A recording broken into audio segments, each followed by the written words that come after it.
Phone లేనే పెట్టుకోండి.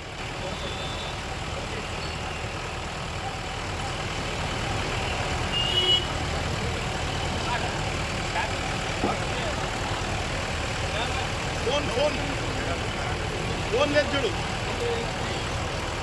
Phone వద్దు. ఇక్కడ పెట్టండి.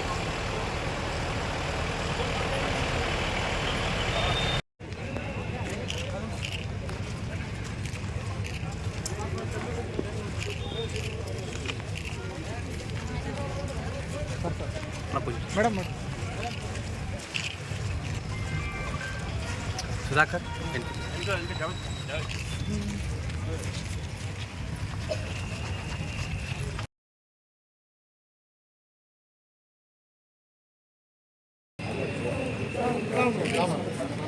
ఒక 5 నిమిషాలు వెళ్ళండి.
చాలా ప్రెస్టీజియస్ ఇష్యూ ఇది.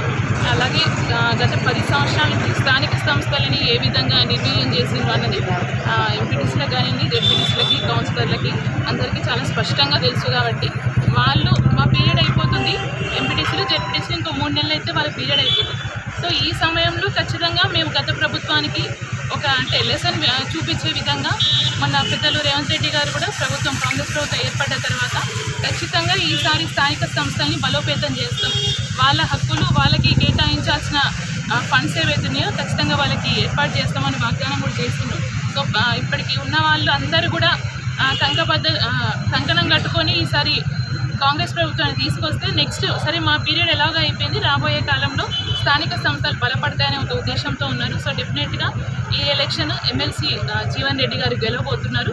అది కూడా మంచి మెజార్టీ. ఎందుకంటే వాస్తవానికి గెలిచిన ఎంపీటీసీలు, జెడ్పీటీసీలు, కౌన్సిలర్లతో సహా అందరూ కూడా టీఆర్ఎస్కి సంబంధించిన వ్యక్తులే ఉన్నప్పటికీ ఇప్పుడు ప్రభుత్వం 100 రోజులలో అమలు చేసిన పథకాలు కానివ్వండి, వాళ్ళు నడిపించే తీరు, అంటే ఇటు వాళ్ళకి చెందాల్సిన సంక్షేమ పథకాలతో పాటు అభివృద్ధి కార్యక్రమాలు కూడా బ్యాలెన్స్డ్గా తీసుకెళ్తున్న ప్రభుత్వానిపై నమ్మకంతో ఖచ్చితంగా జీవన్ రెడ్డి గారిని గెలిపించబోతుంది ఈ ప్రభుత్వానికి తెలియజేస్తుంది.